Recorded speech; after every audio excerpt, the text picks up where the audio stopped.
Ode to Liberty by William Collins. Strophe. Who shall awake the Spartan fife, and call in solemn sounds to life the youths, whose locks divinely spreading, like vernal hyacinths in sullen hue, at once the breath of fear and virtue shedding, applauding freedom loved of old to view?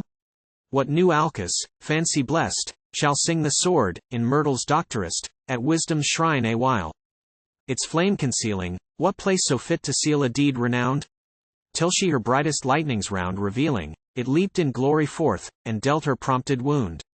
O goddess, in that feeling hour, when most its sounds would court thy ears, let not my shell's misguided pow'r e'er draw thy mindful tears. No, freedom, no, I will not tell, how Rome, before thy weeping face, with heaviest sound, a giant statue, fell, pushed by a wild and artless race, from off its wide ambitious base, when time his northern sons of spoil awoke, and all the blended work of strength and grace, with many a rude repeated stroke, and many a barbarous yell, to thousand fragments broke. Epode, yet even, where'er the least appeared, admiring world, thy hand revered, still, midst the scattered states around, some remnants of her strength were found. They saw by what escaped the storm, how wondrous rose her perfect form. How in the great the labored whole, each mighty master poured his soul. For sunny Florence, seat of art, beneath her vines preserved apart, till they, whom science loved to name, oh who could fear it, quenched her flame, and lo, an humbler relic laid in jealous Pisa's olive shade. See small Marino joins the theme, though, least, not last in thy esteem. Strike, louder strike ennobling strings to those whose merchant sons were kings.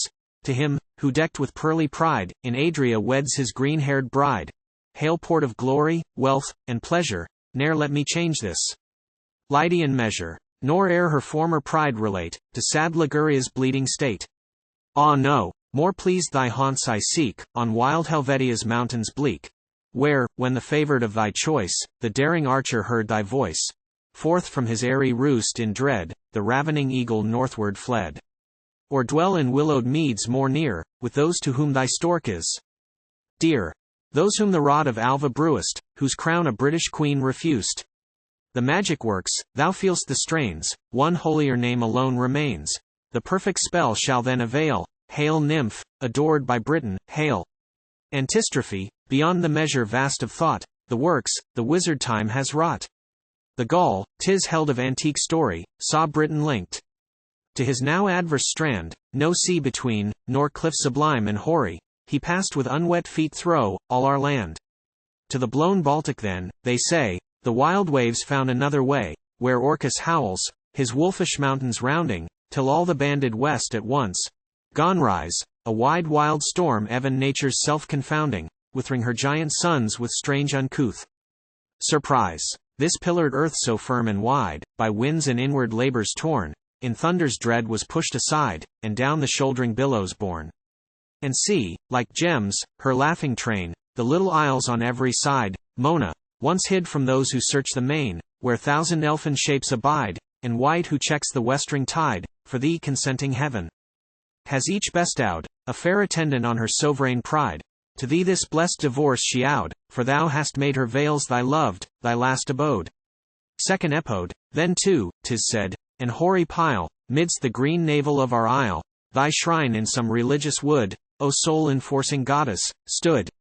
There oft the painted natives' feet were wont thy form celestial meet.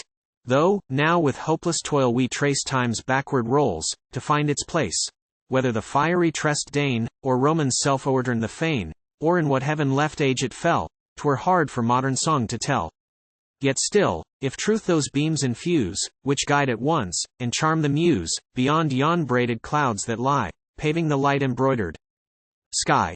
Amidst the bright pavilioned plains, the beauteous model still remains. There happier than in islands blessed, or bowers by spring or Hebe doctorest, the chiefs who fill our Albion's story, in warlike weeds, retired in glory, hear their consorted druids sing their triumphs to immortal string.